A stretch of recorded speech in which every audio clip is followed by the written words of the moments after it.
Welcome,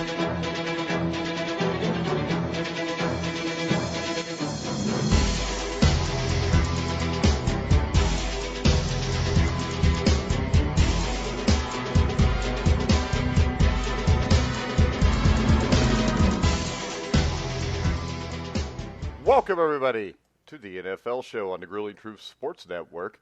I am your host, Mike Goodpaster. Right now, I'd like to welcome in my co-host from the FF Face-Off, Anthony Cervino. How you doing, Anthony?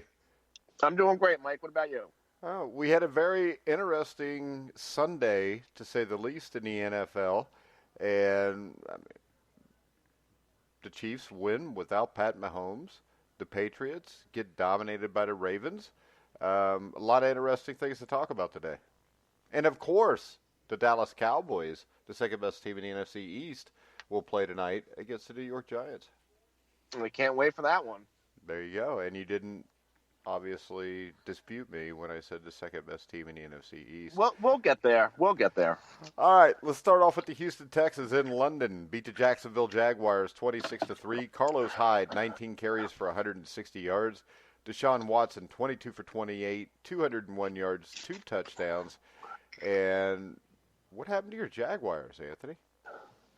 They just flat didn't show up. And I think, and I've been kind of feeling this in the past couple of weeks, and then Gardner Minshew would somehow pull out a win. I feel like Minshew mania is over. There was a report before the game saying that Minshew could keep the job. I don't see any way that's going to happen. Leonard Fournette couldn't get anything going. Minshew turned the ball over a ton. And the Jaguars' defense didn't play terrible. I feel like they were just put in bad spots due to stall drives and turnovers. And on the other side, right when I was about to write off the Texans after losing J.J. Watt, they put a pretty good defensive game together, and albeit it was against the Jaguars, but the key to the game, more so than Deshaun Watson, we talked about it off air, was Carlos Hyde. If they can get a consistent running game going with Hyde, that whole offense and even the defense plays better. Yeah, and the running game was the difference in this game, I think, because as you said, Leonard Fournette, 11 carries for 40 yards. The Jaguars are not going to win too many games with numbers like that from their star running back. No, not at all. And Fournette was playing good coming into this game. Yeah, and with Deshaun Watson at the helm, Carlos Hyde just running for 100 yards a game makes this team a playoff team out of the AFC South. They have to be the favorite now with the Colts, with Jacoby Brissett going down. Even if Brissett didn't go down, I think the Texans are just a better team. Well, they definitely, and I like Jacoby Brissett a lot, but the Texans have more. I think they have a little bit more talent, at least at the skill positions. I would give the Colts the edge on the offensive line. And keep in mind, yesterday, Laramie Tunsil didn't even play in that game. Yeah, and there's a big difference, though, between Jacoby Brissett and Deshaun Watson. No, there is. It's night and day. I mean, Brissett's a good quarterback, but Deshaun Watson's special. Next up, we'll go to the Philadelphia Eagles, who you so boldly predicted would lose to the Chicago Bears. Beat the Bears 22-14. When's the Mitchell Trubisky experiment going to be over? 10 for 21 for 125 yards. They netted 9 yards in the first half in an NFL football game. Yeah, their offense is horrible. David Montgomery, 14 carries for 40 yards. He gets no help with the running game. The Bears are a mess, and I think I made the prediction at the start of the year they'd be last in that division, and they sure look like they're going to be last in that division, Anthony. I mean, I don't know how. I picked the Bears. They almost came back, and it's not like they didn't have the opportunity. I think if they had a semblance of a quarterback under center, that they would have won that game. Well, it's not like Philly. If they had a semblance of a quarterback, they might be the best team in the NFC. I mean, the defense is still a great defense, but still, taking away Jordan Howard doesn't help Mitchell Trubisky either. No, and that I'll put on Matt Nagy. Even though David Montgomery, in the past 2 games, he is starting to look pretty good. But, Jordan Howard on the other side, he definitely got his revenge in a revenge game. He played a big role in that Eagles win. I don't think Montgomery looked very good yesterday. 2.9 yards per carry is not very good for your main running back. No, but if it wasn't for him, they wouldn't have scored a touchdown. He scored both. Yeah. Jordan Howard, though, 19 carries for 82 yards. Miles Sanders, who's been a great addition out of Penn State, 10 carries for 42 yards. And Carson Wentz, 26 for 39, 239 yards, one touchdown, no interception. And have we seen kind of this team morph into a running physical football team? Because I think coming out with all the wide receivers they have, everybody expected them to be throwing the ball all over the place. But they're winning games right now from running the ball and Carson Wentz taking care of the ball. No, and I think they have to be a run-first team right now because Deshaun Jackson, he returned yesterday, but he quickly exited the game. He aggravated the abdomen injury, and he's now going to miss another couple of weeks. And Alshon Jeffrey also left that game. And now you're really left with Dallas Goedert and Zach Ertz as your two best receivers because they really don't have anything else. They have no wide receiver depth. And if you're going to be down now two starting receivers, I don't know how long Alshon's going to be out yet, but they're going to really have to rely on those two running backs. And I think where Miles Sanders, where he really peaks is as a receiver more so than a runner right now.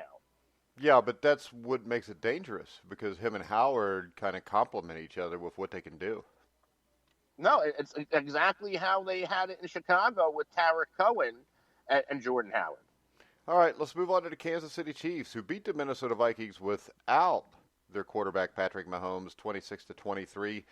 Matt Moore, 25 for 35, 275 yards, one touchdown, no interceptions. But the big thing that stands out to me is the Chiefs' defense and the Chiefs' ability to run the ball. Damian Williams, 12 carries, 125 yards. What's your takeaway here? And does this diminish anything Patrick Mahomes has done in the last year and a half? No, absolutely not, because this Chiefs defense was nowhere to be found last season until Spagnuolo came along, and they are playing better right now. Right. Damian Williams, I'm a fantasy football guy, and Damian Williams, I liked him a lot. He had all of his yards basically on one play. So I wouldn't credit a Chiefs running game to a 110-yard performance for the first time all year. Matt Moore's a good backup. He's not going to lose the game for you.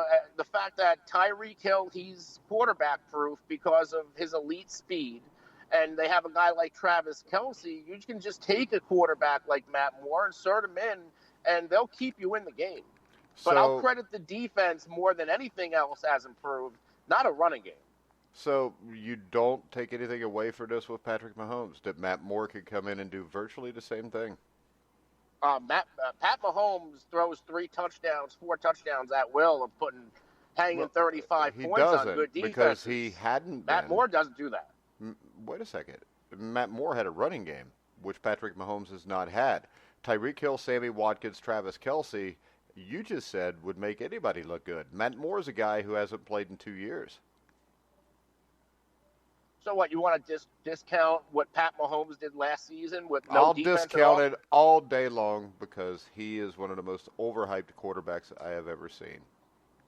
Coming out of college, his problem was throwing the ball downfield, and he had a tendency to overthrow people. You've given him 3 guys, really, when you throw in Sammy Watkins, that it's hard to overthrow.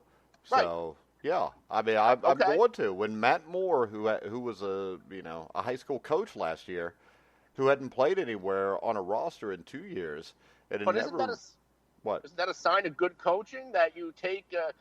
You make a strength out of somebody's weakness? That's good coaching. No, it isn't. How did they make a strength out of a weakness? He has a hard time overthrowing. By putting him around receivers that you can't overthrow. Because this is the thing. If you put him in any other offense, they don't have a Tyreek Hill and Travis Kelce. This offense is built for any quarterback to be successful. Okay, just like what you said about Aaron Rodgers. You put him on the Redskins, what is he going to be? What was he? What is he? Exactly. Aaron Rodgers would still be a hell of a quarterback, but he would be Kirk Cousins. He would be a team or a guy that goes 7-9 to 9-7 just because he's on the team. I'm just telling you this. I'm not saying Patrick Mahomes isn't any good, but Patrick Mahomes is nowhere near as good as Deshaun Watson. I won't argue with that, and I haven't argued that, actually. I'm saying it's not even close. Too. When I watch him, I'm saying it's not even close. I mean, Deshaun Watson is special and is going to be for a long time. Yeah, I don't argue that. I just don't want to undersell Pat Mahomes and what he's done since being in the league. All right, let's move on to the Indianapolis Colts and the Pittsburgh Steelers. Well, you don't want to say anything about Kirk Cousins? What about Kirk Cousins? You didn't say anything. Choking in another big spot. Yeah, because it was on his the fault. Road, Those 3 touchdowns. On the road on a day where the Green Bay Packers lose, you can gain a game in the division. And Kirk Cousins in a big spot, once again, shows why he's a perennial choke artist. How did he do that? With and he the 3 touchdowns and no interceptions? Nope. No touchdowns. Signature wins. 3 touchdowns, no interceptions. Okay, that's great. Russell Wilson has won football games with 78 yards passing and 1 touchdown. Once again, why would we compare Kirk Cousins to Russell Wilson? It's stupid. They're nowhere even in the same stratosphere, Anthony. Russell Wilson is special. There's like 5 guys or less like that in the NFL. You were crowning Minnesota as a Super Bowl contender. They are a Super Bowl contender. In what? In video games? Well, are the Dallas Cowboys... Wait a second. Are the Dallas Cowboys a Super Bowl contender? What? Are the Dallas Cowboys a Super Bowl contender? We'll see. Yes. They are. But yet they got beat by the New York Jets just a couple weeks ago. Okay, and the Green Bay Packers lost to the Los Angeles Chargers. Well, you know what? I'll tell you what, Anthony. If you want to compare losing to the Jets to losing to the Chargers, you're nuts. There's no way. The Jets lost to the Dolphins yesterday. So what you're going to do here is the Vikings lost at Kansas City, which you said is a very hard place to play. Let's say the Cowboys win the Super Bowl. Are you going to discount the Super Bowl because they lost this to is the the Jets thing. I'm never, ever going to have to worry about that as long as Jason Garrett's the head coach in Dallas because they're never going to win the Super Bowl. They're never going to get to the Super Bowl, and chances are you're never going to see an NFC Championship game. Because Dak Prescott's a good quarterback, but he's not special enough to overcome the special guys, quote unquote, in the front office and a head coach. So I don't have to worry about that because once again, Super Bowl teams, go to Baltimore and lose. They don't go to New York and lose to the Jets. You lost to the Jets, Anthony, and you got outplayed most of the game. The Jets. With Sam Darnold, who's thrown 73 interceptions in the 3 weeks since. So, if we're going to pick one game and say, also, wait a second, who's got the better record, Minnesota or Dallas? Well, let's be fair here. Aaron Rodgers, after that loss, to paraphrase, basically, it was a wake-up call. Same thing Dak said after that Jets loss. And how come nobody's given Aaron Rodgers any heat the way Dak gets heat? Because he lost. Wait a second. Once again, Aaron Rodgers lost to Phillip Rivers, Keenan Allen, Bosa, and all those guys. Talking like Phillip Rivers is 25 years old. Okay, so you think Phillip Rivers, right now, you would take Sam Darnold? Over Phillip Rivers? I think there's a debate. There's a debate. 38-year-old Phillip Rivers. No, right now, if you had to play one game, would you rather play it with Phillip Rivers or Sam Darnold?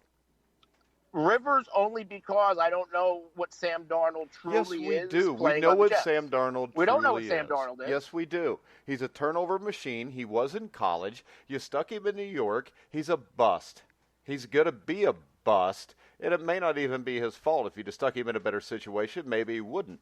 But to sit there and tell me that you think Sam Darnold, who lost to Ryan Fitzpatrick yesterday, is anywhere in the same stratosphere right now at this point in time, you're nuts. You know there's no comparison. If the Chargers play the Jets, they're going to win 9 out of 10 games, and they're probably going to blow them out in half of those games. Anything can happen on a Sunday, you know that. Yeah, that's why I give them that 1 time out of 10. Where the Jets would probably beat the Cowboys half the time because the Cowboys suck. All right, next up, the Indianapolis Colts lose 26-24 to the Pittsburgh Steelers. Brian Hoyer actually played pretty well, 17 for 26, 168 yards, 3 touchdowns, 1 interception. Marlon Mack ran the ball well. They lost Jacoby Brissett early. Mason Rudolph was Mason Rudolph. He threw a bunch of short passes, 26 for 35. Trey Edmonds ran the ball 12 for 73. The thing that blows me away here, Jalen Samuels caught 13 balls for an average of 5 yards per catch. When you look at the stats here, it looks like the Colts won, but they didn't. And now, is it time for Adam Vinatieri to do something else? Yeah, this isn't the first time Vinatieri cost that team a game. I don't know if I'm going to put this one on him because the holder should have held the ball better, but I know Vinatieri, his psyche and pride-wise, it wouldn't surprise me that if he retired tomorrow. But, for the Steelers, I'll keep going back to this. The genius corresponding move to losing Ben Roethlisberger was trading for Minkah Fitzpatrick. In roughly 18 games in his career with the Dolphins, 2 picks. This season already, 3 picks and a touchdown with the Pittsburgh Steelers in about 5 games.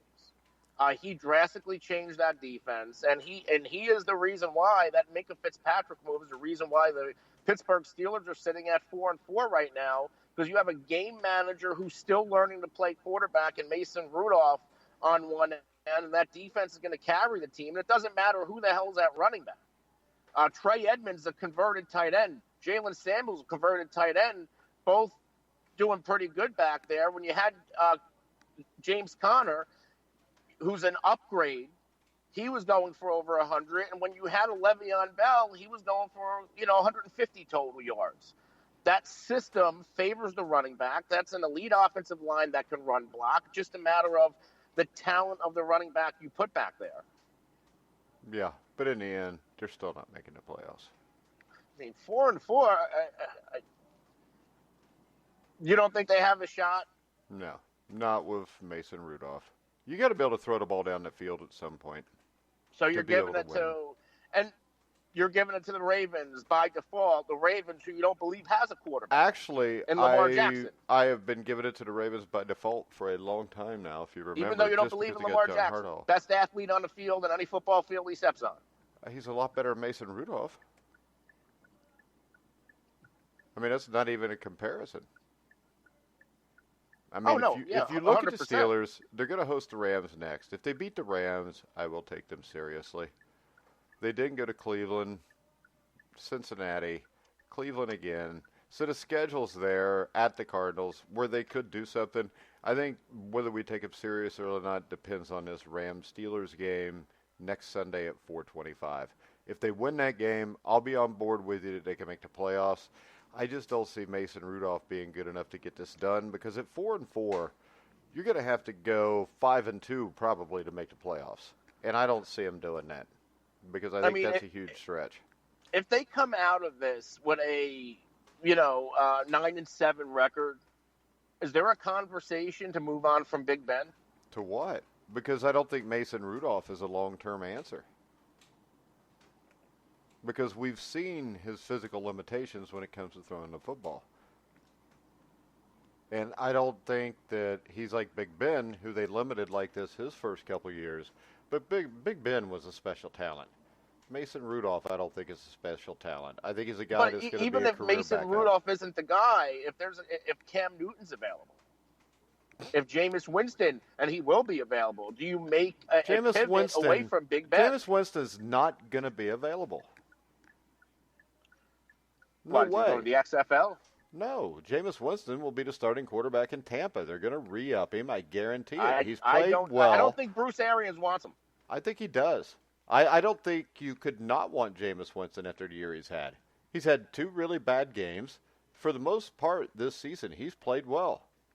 I think that he has improved I'll give greatly. You that, but when he's bad, that's a 5+, north of 5 turnovers a game. So was Brett Favre. And I'm not comparing him to Brett Favre. But you've only had 2 games like that this year. I mean, for the most part, he's played well. I mean, he played really well yesterday in Seattle, and that's a tough place to play. So if I'm the Steelers, I would take Jameis Winston. I think Jameis Winston can play in this league. And I think also, I don't know why you wouldn't think Bruce Arians would want him, because I think Bruce Arians is the one that's pretty much fixed him.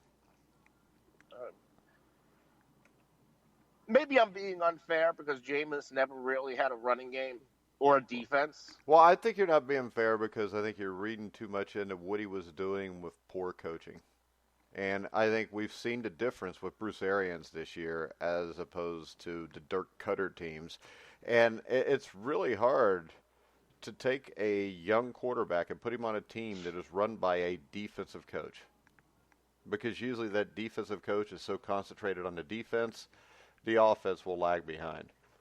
You know, with Bruce Arians, you got an offensive coach. Yeah, but wasn't Dirk Cutter he was an offensive coach. He's the offensive coordinator at Atlanta. I thought he was the DC. Was it the OC? Yeah. I don't know. He sucked either way. So what's the difference? But, I mean, he was in a bad situation his first couple of years. And a lot of expectations were thrown on him. So when I look at that, I think Jameis Winston has a chance to turn out all right. And his best chance is to stay with who he's with right now. Because Bruce Arians, I think, is a really good football coach. And I think he is perfect for that situation with Jameis Winston. And I haven't seen anything body language-wise that makes me think he doesn't want Winston. And if you didn't want Winston, wouldn't it be the time to cut bait right after the 5 interceptions?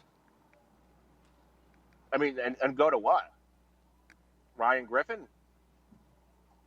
Well, whatever. If you're not happy with him, if Blaine Gabbert never got hurt in the preseason, I think he would have went to his Blaine Gabbert, who he has turned to with the Cardinals. Yeah, I don't think. I think there would be, if that comfort factor was there, maybe we would have seen a change. I don't see why anybody would turn to Blaine Gabbert for anything. Well, unless they wanted to go surfing. Next up, the Miami Dolphins won their first game, 26-18 over the New York Jets, who are now 1-7. Trivia question for today: who is the one team that sucked so bad that they lost to the Jets this year, Anthony? Oh, okay. Never going to hear the end of this Cowboys-Jets thing, am I? No, you won't. So I'm assuming you know the answer. All right, Ryan Fitzpatrick, former New York Jet quarterback, because let's face it, he's a former quarterback for every team in the NFL, was 24 for 36, 288 yards, 3 touchdowns. He did this with no running game.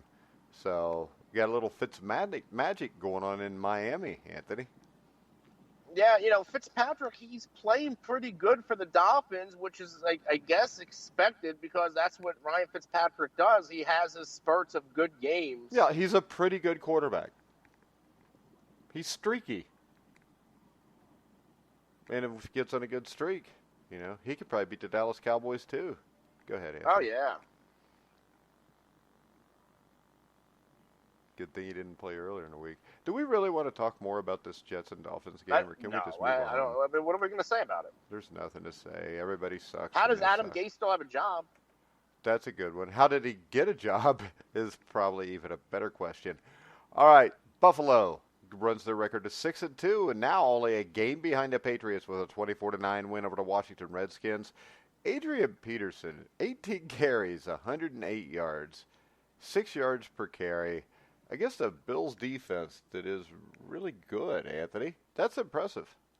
This is the second week in a row that we've seen the Bills get violated by the running backs. I mean, Philly did it last week, and now you have a 35-year-old Adrian Peterson doing it. If there's a kink in the armor of that Buffalo Bills defense, it's defending the run, and that's concerning. Yeah, and it makes you wonder what happens if Case Keenum's the quarterback in this game. I mean, I don't see the Bills. I don't know if there was a way the Bills lose the game. Yeah, but with Case Keenum, maybe it's a 24-20 game. Still they. Well, Devin Singletary played well again, 20 carries for 95 yards. The thing I take away from this is Josh Allen, no turnovers again, 14 for 20, 161 touchdown for a team that likes to play physical and run the ball and smack you on defense. If he can play like that, the Bills have got a good shot to make the playoffs. Yeah, I think the Bills can continue to win. I mean, their schedule, they have to play a couple of more games inside of the, AFC East. And, they're, aside from the Patriots, who they almost beat, they should win those games against Miami and the Jets. Yeah. So, I would say the Bills are not, close to a lock to a wild card. I don't know about close to a lock just because there's still, the offense is still scary, and most of their games are going to be close no matter who they're playing. I mean, but you got to remember, Devin Singletary missed most of the first half of the year. I think he's going to be a difference maker. He can catch the ball. He's explosive. He can do a lot for that offense. Dawson Knox, another rookie, he contributed with a touchdown. I think you got to get him a little bit more involved. The veteran Cole Beasley, who defected from Dallas, scored a couple of games in a row. So it seems like when John Brown can't get going deep, Cole Beasley and Dawson Knox are picking it up in the middle. All right, and of course, as always, Christian McCaffrey was special yesterday as the Carolina Panthers beat the Tennessee Titans 30-20. McCaffrey, 24 carries, 146 yards. Kyle Allen rebounded from last week's rough outing against the 49ers, 17 for 32, 232 yards, 2 touchdowns, 1 interception. I still don't think the Panthers are necessarily a really good team, but they're good enough to make the playoffs in what we've got in the NFL this year. I don't think they will. But there's a shot there for the Panthers. If the Panthers were in the AFC, they're a playoff team. Oh, hell, they're a Super Bowl contender in the AFC. Because they play in the NFC and there's a lot more competition, I think it's going to be a tough road for them to make the playoffs. Yeah, because you got teams that are actually pretty decent, like the Cowboys, that are probably not going to make the playoffs. So it's going to be hard for the Panthers also. Let's keep attacking the Cowboys. Ryan Tannehill. Can't say anything good about the Cowboys. Ryan Tannehill, 27 for 39, 331 yards, 1 touchdown. The killer here was 2 interceptions, but I think this is definitely a better team with Tannehill at quarterback. Yeah, I mean, 3 games that Tannehill has started, he has thrown for over 300 yards passing in each one, and he's 2-1 right now. He has certainly earned the starting job for the rest of the season, and he might be earning himself a contract with the Tennessee Titans moving forward. All right, the next up, the Oakland Raiders won a huge game to get to 4-4, and we talked about this last week. I talked about it on almost every show I did. If they beat the Lions, their next 2 games are at home against the Chargers and the Bengals. You win those 2, you're at 6-4. Derek Carr once again played exceedingly well, 20 for 31, 289 yards, 2 touchdowns. Josh Jacobs, 28 carries, 120 yards. Is it time to take this Raiders team seriously now? I said it a couple of weeks ago after they beat the Bears in London that I thought they had a shot to make the playoffs. Yeah, I remember that because they kind of wrote it off. Looked at the schedule. And when you look at the schedule, they got a shot. I wasn't always the biggest Derek Carr guy, but I'm starting to buy in. He's doing it with little to no weapons. I mean, I'm not going to, Darren Waller's an excellent tight end, and they have Tyrell Williams, but outside of that, it's really Josh Jacobs who controls this game for the Raiders, and Derek Carr plays just well enough. I don't want to say well enough not to lose, but I don't think Derek Carr is there yet. I do. I don't think he has the weapons to be that guy. But this is the thing. He doesn't have the weapons to be that guy, but he's making throws. He's not turning the ball over, and he's winning games. And Josh Jacobs, when you got a running back that can run for 120 yards a game, he takes C-level receivers and turns them into B-level receivers because you're loosening up that coverage because they're bringing extra guys in the box to stop Jacobs. They do have one receiver who's kind of getting my attention. It's Hunter Renfrow, the rookie. Oh, yeah, he's a stud. Clemson? Yeah. Are you being sarcastic? Mike? Hello? Yeah, I'm here. Was that sarcasm? No, I didn't hear what you said. The phone cut out. No, I said, was that a sarcastic he's a stud, or do you actually think he's a stud? Because I think Hunter Renfrow No, Hunter Renfrow is a stud. Okay. If you watch him in college football, he was the little white guy who every year when Clemson played Alabama made all the plays to win the games. The Lions, Kenny Galladay, Marvin Jones, T.J. Hawkinson all had big games. Stafford had a big game, but the one thing Stafford's missing here that Derek Carr had was a running game. J.D. McKissick, whoever the hell that is, 4 carries for 32 yards. Ty Johnson, 9 for 29. It's just hard to win, especially on the road when you can't run the ball. They couldn't run the ball even when they had Kerryon Johnson. His yards per carry was low.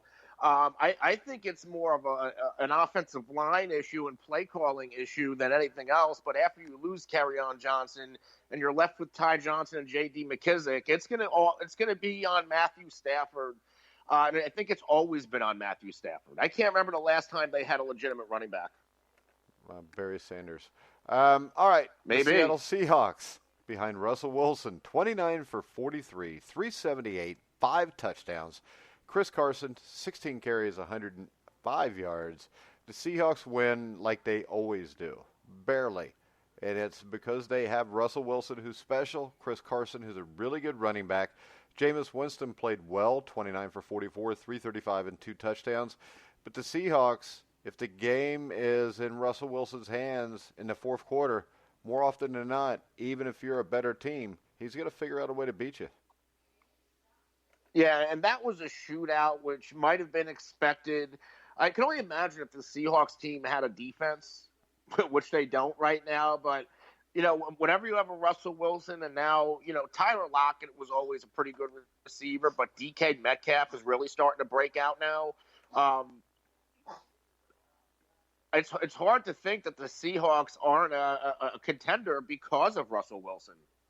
Yeah, and I think when we look at the other side, the Green Bay Packers, who lost 26-11 to the Chargers, Phillip Rivers played well, didn't turn the ball over. Melvin Gordon ran the ball well, but the thing that really stuck out to me here, Anthony, was the Chargers' defense. Melvin Ingram, Bosa are starting to get healthy, and they shut down the Packers' running game. Yeah, and the Chargers, they were, a 13, 14-win team last year. And they started the year as they usually start the year. Hunter Henry lost to an injury. Derwin James, who could possibly come back, defensive rookie of the year, lost to an injury. Offensive line decimated with injuries. Now they're starting to get healthy.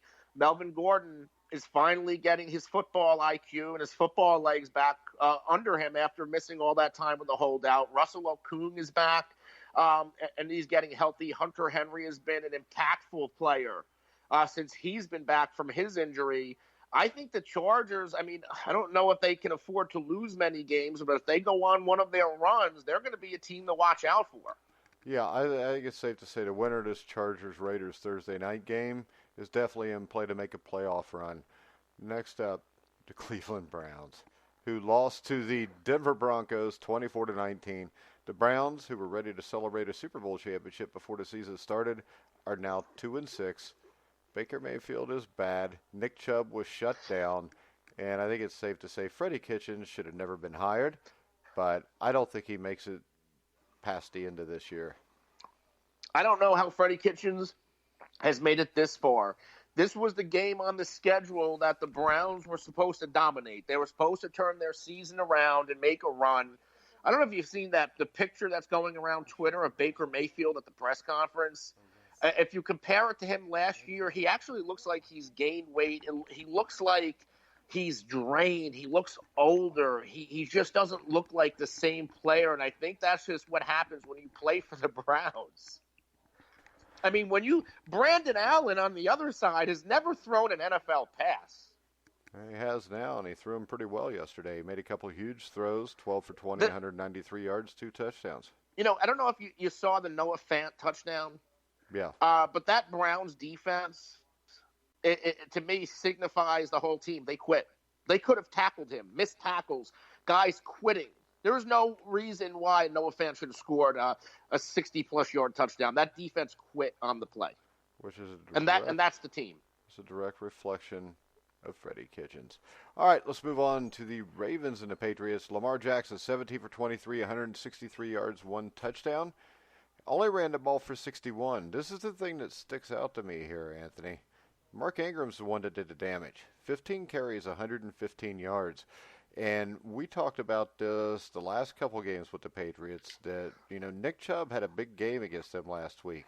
And we questioned whether the weakness of this team was going to be stopping the run. From watching Mark Ingram run almost 8 yards per carry last night, their problem is stopping the run. And their offensive line is not very good. No, and the Patriots, I've said it for a long time, they have a lot of holes, especially on offense. Look at Sony Michel. Where has he been? It was actually James White getting the short yardage carries, because I think there's something up with Sony Michel. Maybe he's really not the guy, which is why they drafted Damian Harris high last year, which is why they're getting all these other running backs involved instead of giving it to Sony Michel 20 times a game like you could be doing with Nick Chubb. On defense, I think if you can get to this defense, you can break them, and that's exactly what they did. I mean, Lamar Jackson, only 61 yards rushing, but he did have 2 touchdowns on the ground, 17 of 23 passing for 161. And, yeah, Marquise Brown was in, but it was these other guys who beat the Patriots. I mean, Nick Boyle. They took out Mark Andrews, knowing Mark Andrews their best pass-catching tight end, and Nick Boyle had himself a career game. I don't even think that guy had he's been around for like 5 years. I don't know if he's ever caught a pass in the NFL, and he scored a touchdown and maybe caught 5 balls last night. I mean, to me, is Greg Roman the next big head coach in the league, or should he be? Because of what he's doing with Lamar Jackson and this Baltimore offense that really has no wide receivers. Yeah, but once again, as I said, they kind of took away Lamar Jackson's legs, held him under 4 yards per carry, but they could not contain Mark Ingram between the tackles. But I will also say this. But how much is Ingram's success on Lamar Jackson because they're worried about taking him out? Well, you got to take one of the two things away. They took Lamar Jackson away, and Mark Ingram gauged him. And the thing is this, you have to concentrate on Lamar Jackson because you got to think, if I would have told you last Friday, Lamar Jackson will throw for 163 and run for 60, you'd have thought they lost. Oh, yeah. No, I agree. Yeah. So, once again, John Harbaugh, is one of the few coaches that could hang in with Bill Belichick, and he hung in this week. I will also say this. I wouldn't read a whole hell of a lot into it just because we've seen the Patriots get, kind of mud stomped at this point in the season before, and they're still playing in the Super Bowl at the end. So I wouldn't read a whole lot into it because I think they've got an offensive lineman or two that'll be coming back. So I'm not going to count them out because they lost one game. It's not like they lost to the Jets in New York. But the Patriots, I mean, they're still, I think, the class of the AFC. But now it is no longer unquestioned. No, it's not. And a big thing on the Baltimore side, they traded for Marcus Peters. And, in the first game that Peters played going into the bye week, he had a big touchdown and a big turnover. And then yesterday, not only did they have Marcus Peters and Marlon Humphrey, but Jimmy Smith played, who was their best corner before bringing in Marcus Peters. And Earl Thomas was healthy. He had a big interception. I think Marlon Humphrey had a defensive touchdown. This secondary is going to make that entire defense better, and it makes that entire team better. Yeah. All right, so tonight we have that team who lost to the New York Jets this year, the only one that did, the Dallas Cowboys. They'll travel to New York to battle the Giants. Is this going to be a game or is this going to be a blowout where the Cowboys just can't hang in? I think the Cowboys should do the job tonight. For their season's sake, they need to win this game, and they need to win this game handily. So what you're telling me is if the Cowboys lose tonight, they're pretty much done. If the Cowboys lose tonight, my confidence in them will be shot. But it was shot 2 weeks ago until they won again. Yeah, and until they blew out Philadelphia. Yeah, and then you were fine again. So I think, but they can't go. They can't lose to this Giants team and expect to make any type of a run. I understand, you lose one to the Jets because you're overconfident, coming off an emotional loss against the Saints, and then you lose to the I mean, you can't keep giving these games away. They have to come out strong, and the Cowboys are healthy coming out of their bye week. This is going to be the healthiest the Cowboys have been since week 1. All right, I think the big matchup tonight is the Cowboys wide receivers, Cooper and Gallup, against the Giants, Janoris Jenkins and DeAndre Baker. What's your take on that matchup? I mean, in week 1, Cooper and Gallup went for about 100 each, over 100 each, and dominated. What's that have to do with? So I think they Week should 9? once again dominate. I actually like Gallup to have a better game than Amari Cooper tonight. Do you think it makes it a little harder for the Cowboys to get to 30 with the additions of Leonard Williams and Deion Buchanan?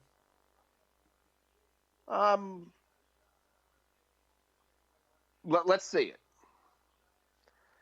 The Cowboys have more talent. They should dominate this game. All right. So, what is your score? I'll take Dallas 27-14, 27-17.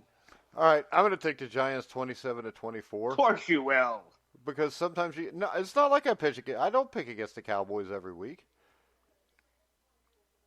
So you could scream, of course you will, all you want, but you picked the Eagles, right? Yeah. Yeah. What Eagles are the better team? The Eagles were just beat up, and the Eagles didn't really take the game seriously because they had just watched film of the Jets beating the Cowboys. I think they are healthier than they've been all season. I think they will be more competitive on defense after the additions of Williams and Buchanan. There's a reason why the Jets traded away Leonard Williams. Why? Because he wanted to go beat the Cowboys again. Oh, yeah. That was. I can't wait for this game tonight. I can't either. I'm excited for it. I know. So that'll tell you that you're worried about it. Why would you be excited? Were you excited when the Cowboys played the Jets? Yes. I'm excited for every Cowboys game.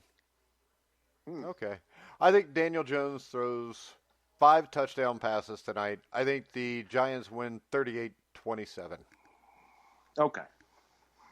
What do you mean okay? Don't just write that off. It's what I said. It's going to happen. But, all right. What do you think about Jermaine Whitehead's tweets? I didn't exactly read into that yet. Oh, you didn't read into it? I would read it to everybody, but I don't know if I can because it's pretty I've bad. heard about it. All right. But I've had a busy morning. I'll look it up right now. I'm going to try to get this to a PG-13 level for you. I guess Dustin Fox, 37, gave Whitehead some crap for screwing I'm up the seeing game. it now. Yeah, come get in blood. Wow. Male dog in heat or female dog in heat. Made ass little boy. I'm out there with a broke hand. Don't get smoked. Wow. F word, ass, cracker. And I don't think that he means Ritz crackers. Then he gives his address as 80 Lou Groza Boulevard, any effing day of the week, cracker. And then Mike puts, wow, racism and threats today. And then Jermaine Whitehead says, don't get shot at, little dog in heat. Is this even a bigger reflection on Freddie Kitchens? I don't know. When did Whitehead get there? I mean, they waived him. How about this? It's a bigger reflection. Him. It's a bigger reflection on Freddie Kitchens if they keep him after this. No, they waived him already. Yeah. Can you whoop my ass? F football. Let me know when you need the address. And he's talking to a reporter. Unfortunately, no, he wasn't. I don't think he was just. There was people tweeting at him about how much he sucked, and I guess he didn't like it, so he just kind of went from there. Freddie Kitchens isn't worried about his job security after his loss either. I read. So good for him. He must have got a lot of money up front if he's not worried about it. All right, Anthony, anything else you want to talk about before we get to the Cowboys getting their ass kicked tonight? No, I think we got it all. All right, guys, we're going to go ahead and we're going to wrap it up. I want to remind everybody to follow the Grueling Truth at Grueling Truth. You can follow Anthony Cervino at FF Faceoff and at The Real NFL Guru, correct? Yes. All right, and we will be back tomorrow for what should be a fun show of talking about the Giants beating the Cowboys 38-27 behind the immortal Daniel Jones tonight. Make sure you come back and listen to us tomorrow at noon on the Grueling Truth Sports Network. But for now, I'm Mike Goodpaster, and for Anthony Cervino, you've been listening to the Grueling Truth, where the legends speak.